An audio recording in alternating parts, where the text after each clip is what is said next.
Deixa eu ver aqui. leitura da Cátia ali falando que tá bom, o Ricardo ali falando que é uma memória muito legal ali, que a mãe dele, o último livro que a mãe dele leu.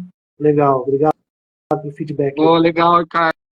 Seja bem-vindo aí. É isso. Então, eu vou fazer uma apresentação aqui, galera. Bom, eu sou o Michel, do canal Resenhando com Michel. O Alexandre aí é o meu convidado, meu amigo. Conheci ele há uns anos atrás. Ele me apresentou o livro dele, um livro excelente. E deu certo a gente combinar essa live para a gente bater um papo, fazer uma entrevista aqui, conversar sobre o livro, sobre a história e poder apresentar esse grande trabalho dele. Boa tarde, Alexandre. Como que tá aí? Boa Como tarde. que tá as coisas? Tudo bem? Tranquilo? Tudo Boa tarde aí. bom. A galera que for entrando aí, fica à vontade para fazer as perguntas. Então, eu fiz uma apresentaçãozinha antes do pessoal entrar.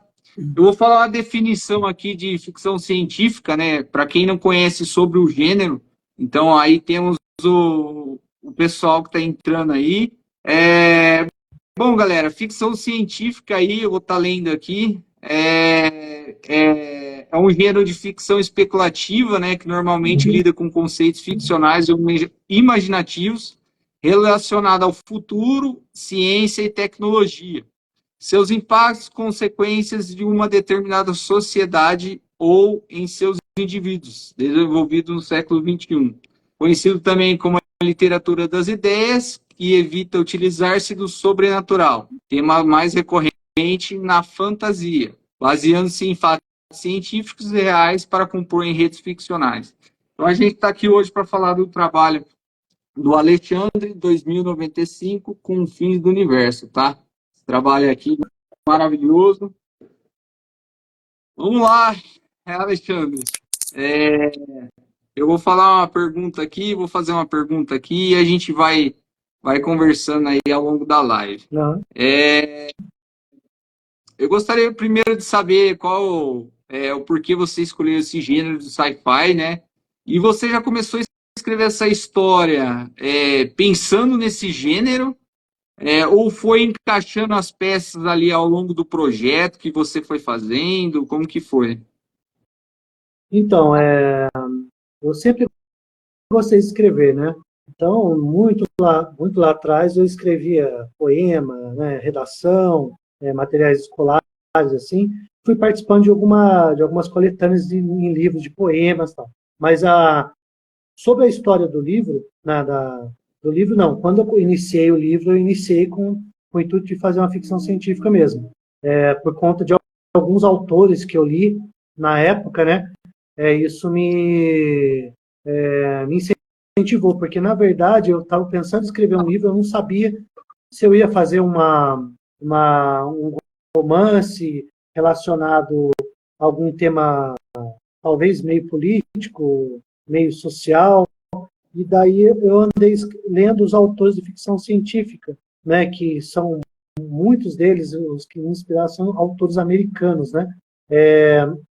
E daí eu com isso, tem um dos livros que eu li que eu falei, eu quero escrever um livro de ficção científica. Daí foi quando eu dei início, quando eu coloquei na minha cabeça que eu ia fazer um livro de ficção científica, aí eu comecei a escrita do livro e, né, daí teve um processo aí longo.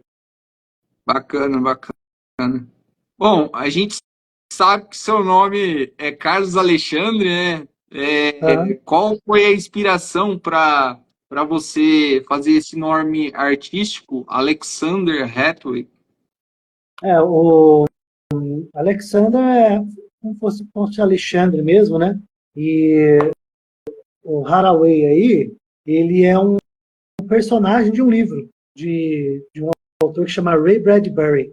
Então tem um personagem, inclusive esse conto dentro desse livro que chama As Crônicas Marcianas, ele está acontecendo em abril de 2026, né? E ele, ele passa por algumas coisas lá, ele ele, ele está em Marte, né?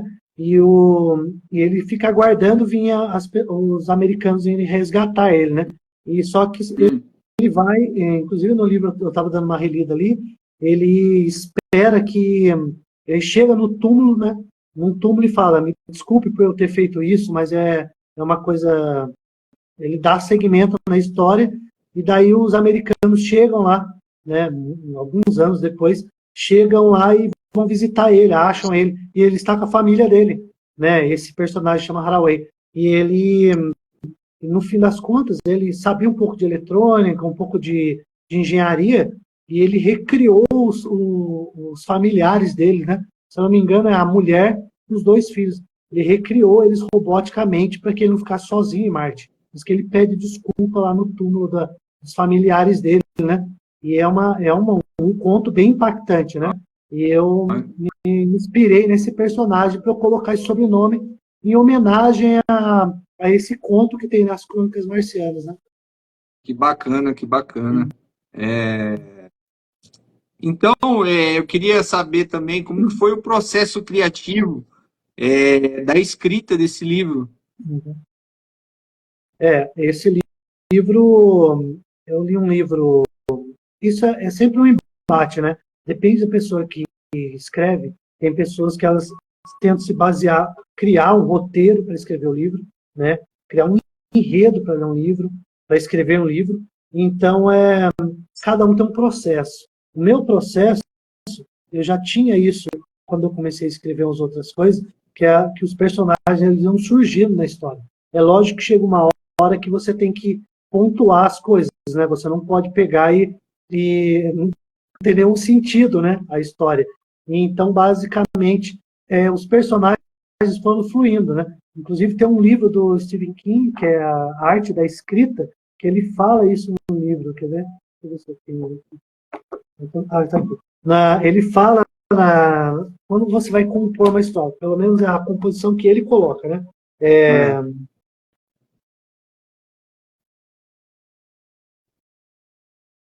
Ele fala que eu me apoio mais na intuição e consigo fazer isso porque meus livros se baseiam em situações mais do que em histórias. Algumas das ideias que produzem os livros são mais complexas que outras, mas a maioria começa com um simples vitrine de uma loja de departamentos ou uma estátua de cera.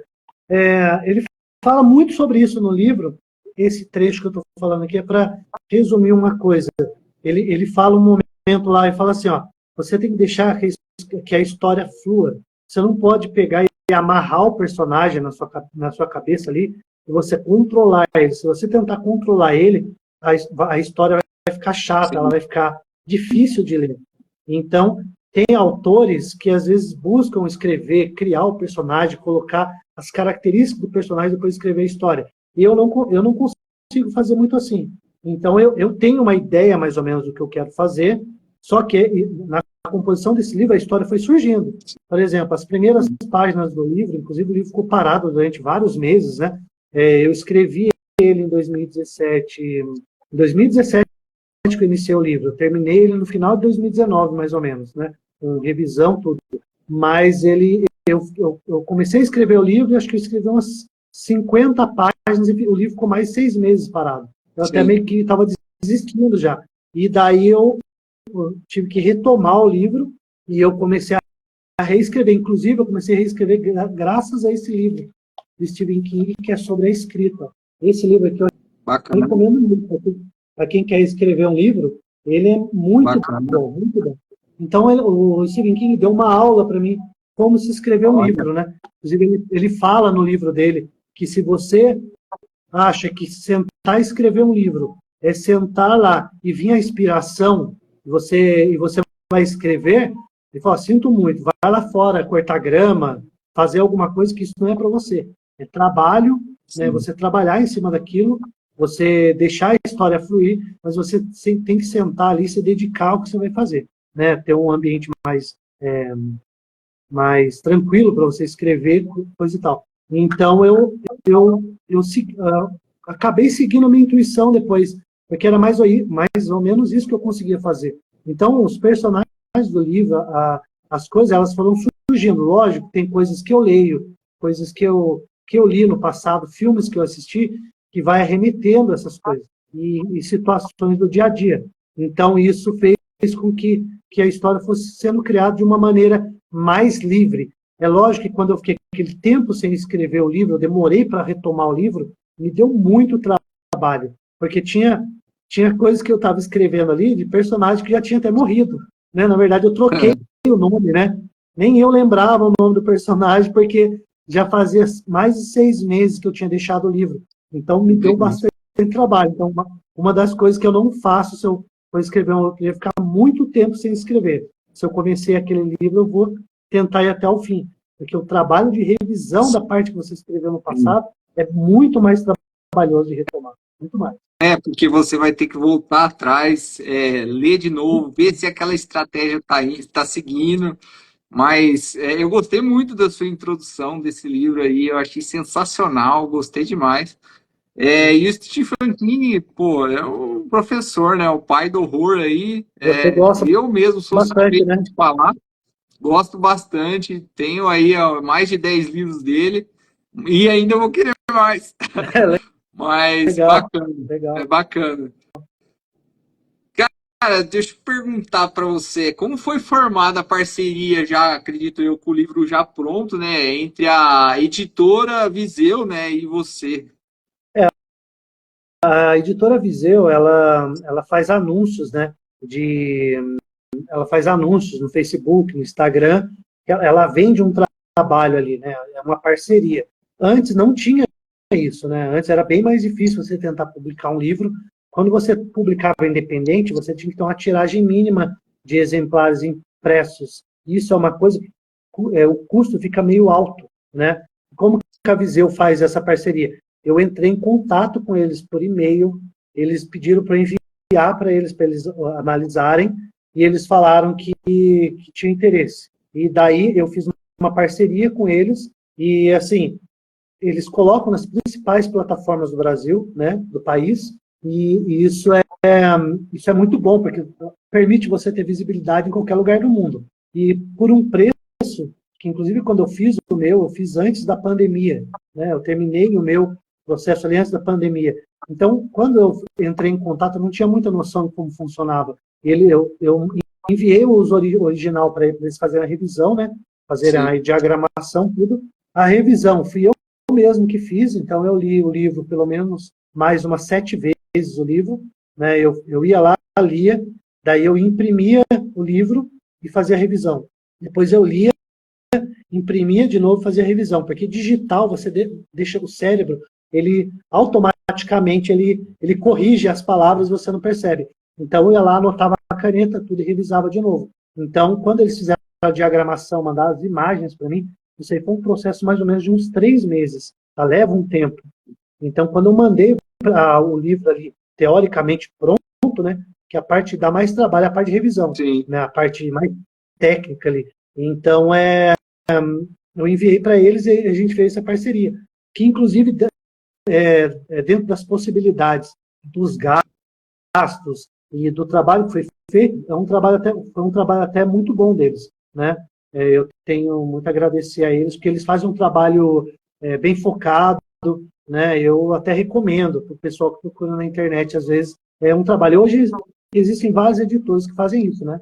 Você pode fazer na Amazon diretamente também. Eu já publiquei na Amazon também, mas uma vez eu publiquei um livro infantil e publiquei um conto, né? Mas esse trabalho que eu fiz com a Viseu, eles fizeram um trabalho muito bem feito, a qualidade do livro ficou muito boa também, e superou minhas expectativas. Bacana. Tudo que é mais antigo era mais difícil, né, de se fazer antigamente, né? Hoje, acredito que com a tecnologia aí da informação que a gente tem, acredito que seja mais fácil para se publicar um livro hoje. Deve ter bastante empresas, né, disponível aí no mercado também para apoiar, né? É assim como a Viseu apoiou. Inclusive, no Brasil, eu acho até mais difícil, porque às vezes você tem um livro, tem um rascunho para enviar para uma editora, a maioria das editoras, elas colocam explicitamente que elas não estão aceitando. Um dia eu fui na Aleph, lá na Bienal, conversei com um vendedor da Aleph lá, mas que trabalha diretamente com os editores, ele disse assim, nós não recebemos os livros, que a gente não tem espaço, porque a gente recebe livro todos os dias. É todos os dias, Entendi. o ano todo. Então, o que acontece? O livro começa eles não têm espaço para colocar os livros, fazer a avaliação. Uma coisa muito difícil no Brasil é você conseguir agente, porque eles falam para você procurar um agente, para você enviar para roteiro, para Netflix, ou enviar roteiro, ou rascunho para ser lido por um crítico, você não consegue. Né? Você deve ter um ciclo bem mais fechado, né? Que para você conseguir acesso, até hoje eu não consegui. Porque a ideia é que eu envie o livro, né? Eu não quero ser agradado por ninguém, mas eu quero que as pessoas certas que trabalham nesse ramo consigam ler. Um dos objetivos de eu ter publicado o livro dessa maneira foi assim, quando eu entreguei para a LEF o meu livro, lá no stand da LEF na Bienal, eu entreguei o livro já impresso para que se futuramente, se alguém pegasse o livro e fizesse uma análise e falar, não, o livro tá bom, o livro tá ruim, precisa ser feito isso, acho que o caminho é esse, entendeu? Mas isso é difícil conseguir. Né? Eu acho, pelo menos para mim, é a experiência que eu tenho tido no Brasil a respeito disso. Né? Você acha que hoje você encontraria mais dificuldade para se publicar um livro? Não. Na verdade, você se autopublicar hoje como independente, sem editora. É muito mais fácil. É muito mais fácil. Antigamente era muito difícil, era muito mais caro e muito mais difícil, que eram poucas pessoas que faziam assim. Hoje tem muitas empresas, né, muitas editoras independentes que eles buscam o seu livro para publicar, lógico, muitas vezes em parceria, né? Quando eles entram com um contrato assinado, com que você já sai uma tiragem, vai ser enviado para tantas livrarias no Brasil, é um pouco mais difícil. Mas não é impossível. Antigamente era muito mais difícil. Acho que você tem que pegar aí para São Paulo, tentar achar algumas pessoas e entregar o livro de mão em mão. Hoje, com a Amazon, inclusive, você consegue publicar. O seu livro vai sendo lido, você consegue talvez distribuir melhor para que até os leitores, mesmo que sejam críticas negativas, eles possam fazer um comentário sobre o seu livro. E isso cria um feedback que futuramente algum editor, algum revisor possa ver o seu livro lá e publicar o seu livro, né? Entrar em contato com você, coisa que antigamente acho que era bem mais difícil. Né? Verdade. Nesse passo que eu falei, foi das grandes editoras, tá? Essa questão de agente aí. Ah, sim, com certeza. Mas uma coisa bem bacana que hoje pode proporcionar para a gente é o Kindle, né? Então, você transformar o livro em Kindle e conseguir o livro ali de uma forma mais econômica para as pessoas, né? Mais barato, muito mais acessível, né? Mais acessível para as pessoas, né? Então, consegue um alcance maior assim, né? Bacana, né? Sim, com certeza. Pode falar. Não, é só isso mesmo. Uma pergunta para descontrair aqui. Você acredita que em 2095, de fato, com o livro aqui, já vai ser revolucionário e vai ter o WingCar? Os WingCars escritos no livro, né? No livro tem esses WingCars, que são os carros voadores, né? Eu acredito sim, né? Eu acho que acredito que tem antes disso, né? Inclusive aqui na região, a primeira fábrica da Embraer de carros voadores vai ser um projeto chamado Evitol, né? Que vai ser na cidade, está programado para começar em 2026 o projeto, as fabricações, e é na cidade de Taubaté, inclusive. Então, eu acredito que a tecnologia, com a inteligência artificial, ela tem uma evolução muito mais rápida do que eu imaginava. Lógico que daí tem os dilemas da tecnologia, até onde ela pode influenciar, né? No ponto de vista positivo, e inclusive a questão do exoesqueleto, que tem no livro também, e agora em janeiro foi recebido um exoesqueleto que tem até uma matéria na página do Senado Federal falando que eles estavam testando isso já, né? Porque o exoesqueleto é uma utilização robótica que você utiliza no seu corpo, que pode fazer uma pessoa que está com um problema de um paraplégico, por exemplo, poder andar, né? Então, essa é uma tecnologia muito importante, é um benefício para a sociedade. Então, ao mesmo tempo, esse paradoxo da tecnologia dele ser bom ou não, né? Tem coisas que podem ser muito boas, mas a gente tem que tomar cuidado também, para que ele não tome conta a ponto das pessoas não pensarem mais, né? Mas eu acredito É que muita verdade. da tecnologia vai evoluir, acho que muito mais rápido do que em 2095. A tecnologia já está aí, né? Já está trazendo muitas coisas que a gente, no passado, achava impossível. A gente vê coisas que a gente vê hoje, no passado era impossível, que hoje já está presente no nosso cotidiano aí, né? Inclusive os livros, os escritores americanos, na década de 50, coisas que eles escreviam lá que estão acontecendo hoje. Eles escreveram em 1950 e pouco, os primeiros livros, né?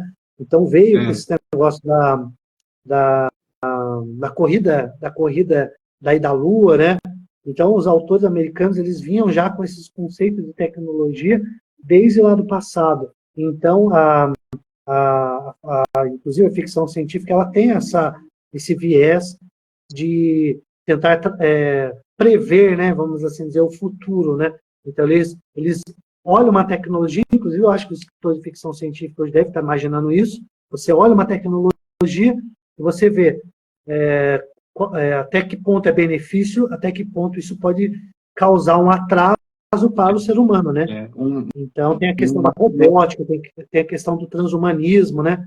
Então, são temas um pouco complexos, mas, ao mesmo tempo, a ficção científica, ela coloca a fantasia no meio e coloca uma reflexão também, né? Os livros muito bons, os grandes coisas que eu já li, tem muita reflexão, até um pouco de,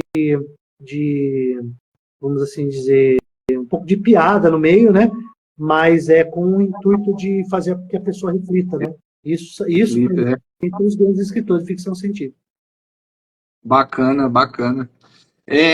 Vamos lá. Ao ler 2095, a gente entende que tem algumas referências de filmes. Por exemplo, aí, o Demolidor de 1993. Eu peguei essa referência porque, para quem não lembra desse filme, é com Sylvester Stallone. Que faz referência entre cidadãos e os excluídos. Então, no filme tem o pessoal que está na alta sociedade ali, e tem o pessoal que mora nos esgotos, no filme.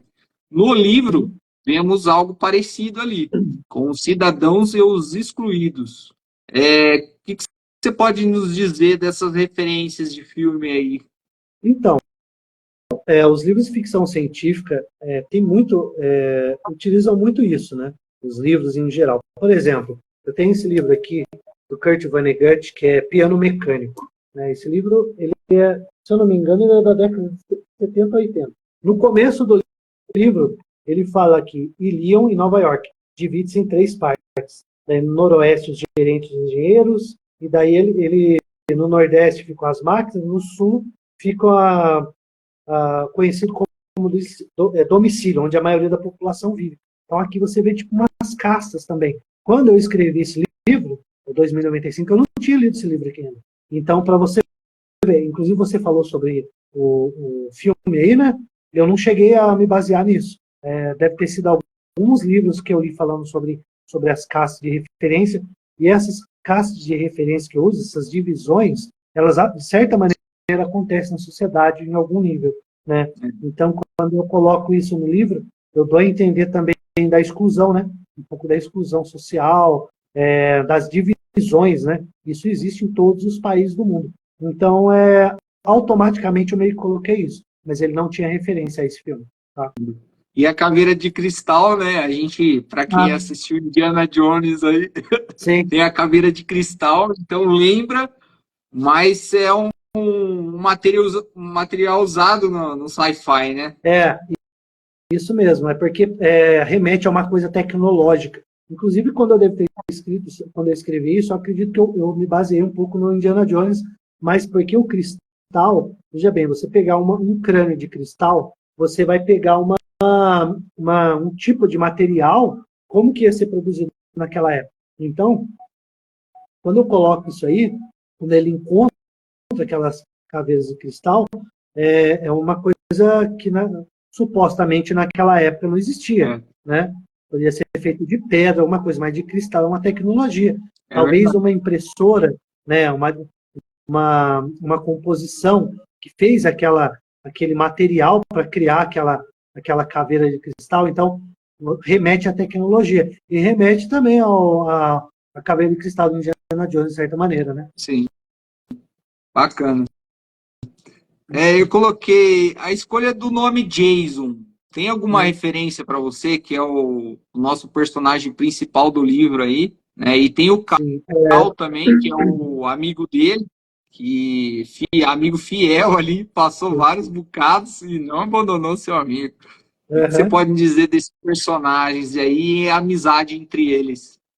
Então, quando eu estava procurando os nomes dos personagens, como eu falei para você que eu me baseei muito na literatura americana, às vezes eu pego uns nomes que são mais comuns, né? Jason é um nome mais comum, Carl também é um nome mais comum.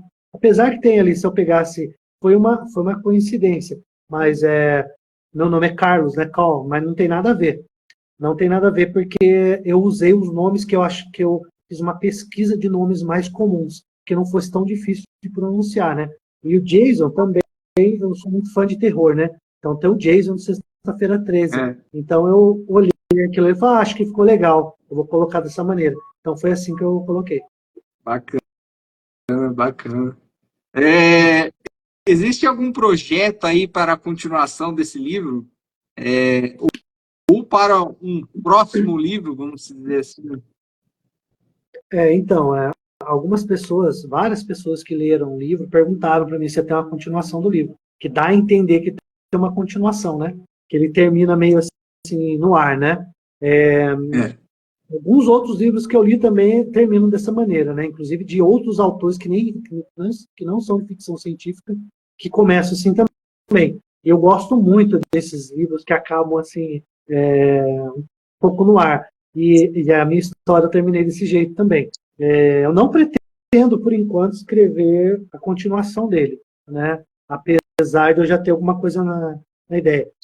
Mas eu tenho um outro que na verdade só tem uma página ainda, que é um outro livro, né? Eu não sei ainda, basicamente, até vou comentar aqui, ele começa que o comandante da nave, ele está sozinho, não sei se tem mais pessoas lá, e ele desce a escadaria do elevador, né? A escadaria da nave, e desce para o painel de controle. Aí ele começa a tomar um café quente lá, e ele está olhando para o maquinário, né? E para por aí, tá? Esse é o princípio desse outro livro aí, que o personagem está dormindo lá, né? É bacana, já tem um início já, hein? Sim, então, eu escrevi foi em setembro do ano passado esse princípio, porque já teve livro, inclusive que escrevi um conto para um concurso que eu gostei bastante, né? Não foi chamado, era um concurso bem conhecido no Brasil e eu já tinha uma ideia, eu já escrevi umas 15 páginas. Talvez eu dê continuidade nele, né? Que fala muito dessas coisas aí, um pouco mais assim, são tipo algumas teorias da conspiração, mas é ficção, bem ficção científica, e eu gostei bastante. E talvez eu continue esse também, né? Que esse aí já tem umas 20 e poucas páginas. Então eu já tenho mais ou menos para que lado que eu quero ir nessa história, né? E ele tem a ver um pouco com uma das fases da ficção científica, né? Tem tipo dieselpunk, cyberpunk, né? Dark, se eu não me engano, não sei se é dark punk, mas dark punk é quando os caras vivem em lugares mais escuros, eles não saem na rua, né? E tem a cyberpunk, é a fase que mais ou menos a gente está agora, né? É computação com fiação, né? Então é mais ou menos cyberpunk. Então mas esse do 2095, várias pessoas já me perguntaram se eu vou dar continuidade, porque deu um que a mais aí, o pessoal tem dado um feedback muito bom sobre esse livro aí, e depois você comenta sobre o livro aí. E eu pretendo, quem sabe, talvez eu escreva mais para frente, segunda parte, né? Sim. Mudar de gênero, não. Na verdade, eu tenho já um livro de poemas que eu escrevi, que tem um autor que chama Charles Bukowski.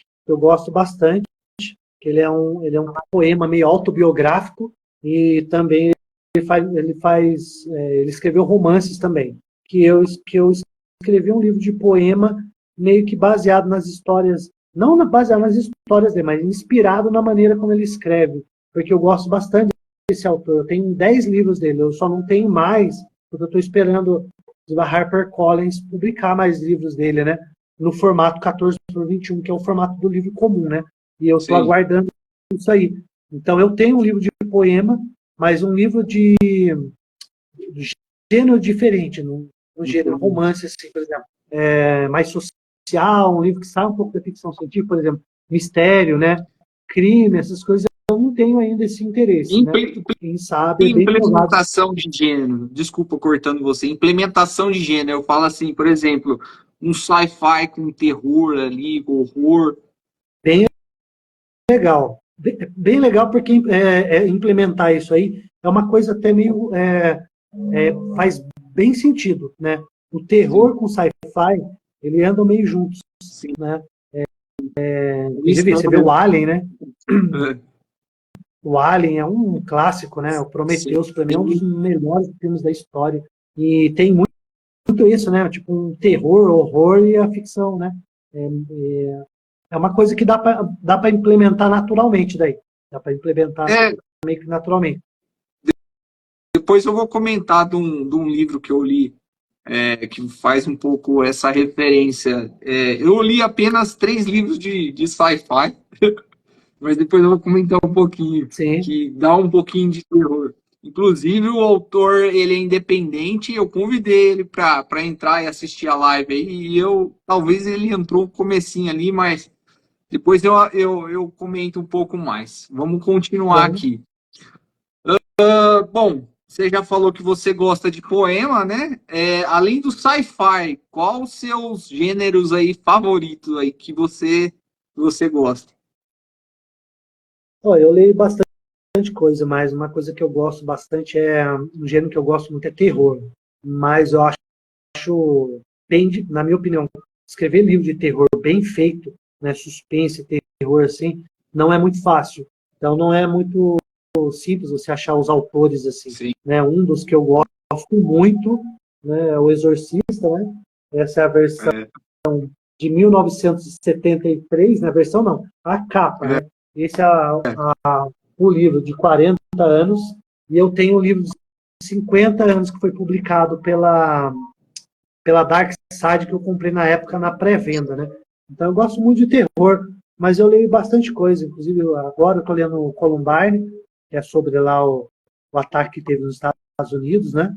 Sim. Nas escolas eu leio, mas o gênero assim principal, os principais é livro de terror, e eu leio relativamente pouco, porque eu acho que é bem difícil você encontrar, né? O Horror Amityville eu já li, né?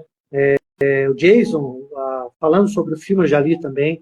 Algumas Sim. biografias que me interessam, mas assim, mais assim, poemas também, né? Alguns poemas também eu gosto, mas é mais focado mesmo que você citou aí, né? Sim, sim. Esse do Stephen King, que é sobre a arte da escrita, muito sobre Sim. escrita, também eu gosto de ler bastante coisa sobre isso, né? Mas eu leio bastante revistas, né? Essas coisas eu gosto de ler bastante.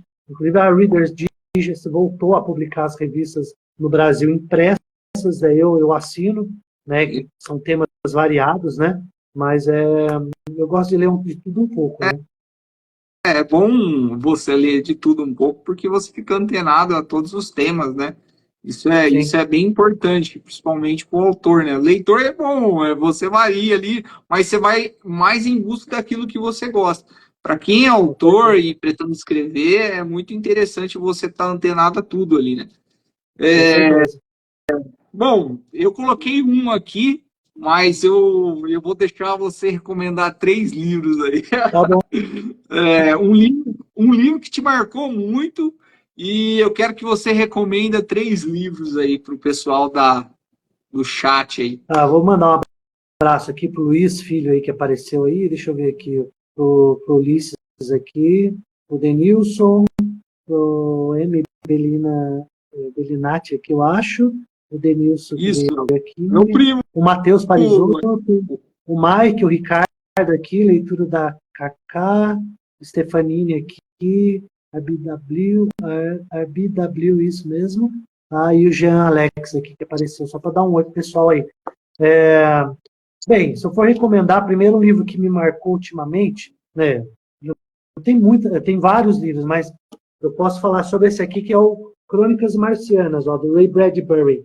Esse livro é o livro que inspirou o sobrenome, né, do meu pseudônimo aí, que é do escritor Ray Bradbury, que é um escritor, na minha opinião, um dos melhores de ficção científica da história. Esse livro aqui ele é muito divertido, é um livro muito reflexivo, é um livro muito inteligente. Quando eu li esse livro, que eu decidi que eu ia escrever um livro de ficção científica. Eu estava um pouco na dúvida, mas quando eu li esse livro aqui, nossa, mudou minha concepção. O que é ficção científica? Então, um dos livros é esse.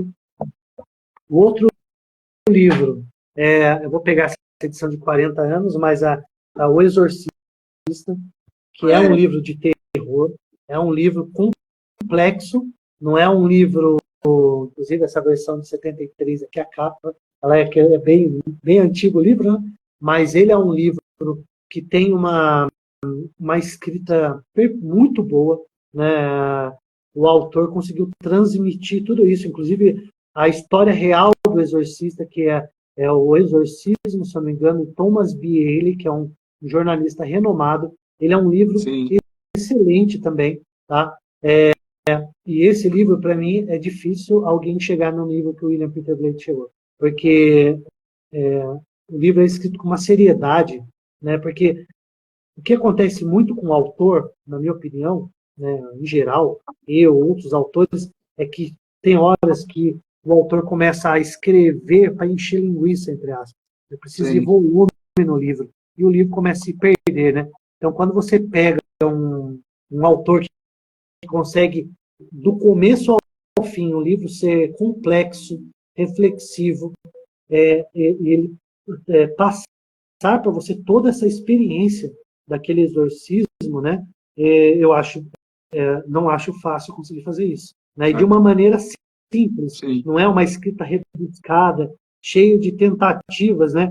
Tentativas de ser intelectual, mas sim um livro que não lembro qual autor que disse, quando você está lendo um livro e esse livro faz com que você esqueça que você está lendo ele, que você está dentro da história, o cara está escrevendo muito bem esse livro.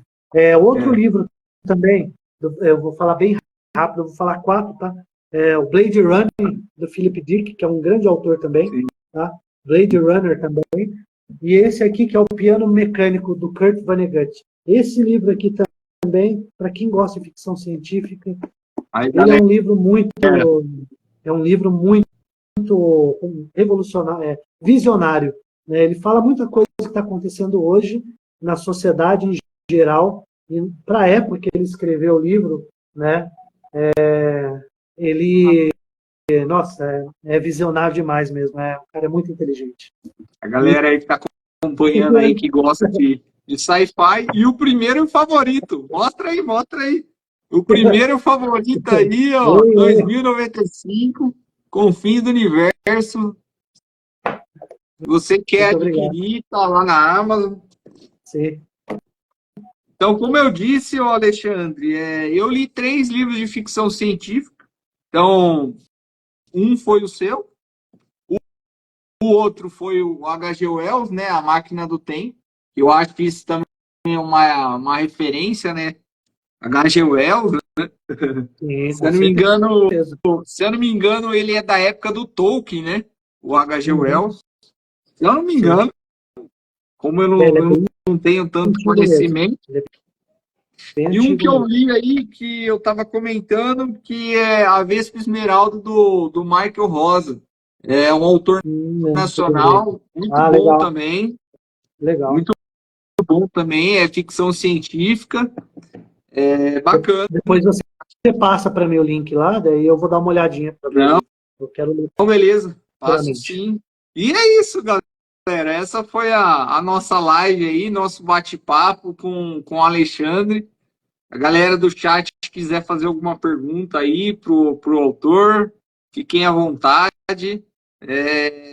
Do meu ponto de vista, Alexandre, eu só tenho a agradecer pela sua presença aqui, pela essa conversa aí. Foi muito bom bater esse papo, tá? Muito bom, muito bom. E aí a gente, para um futuro aí, um livro novo aí, a gente pode marcar mais live aí. Com certeza. E comenta aí sobre o seu canal de resenha lá.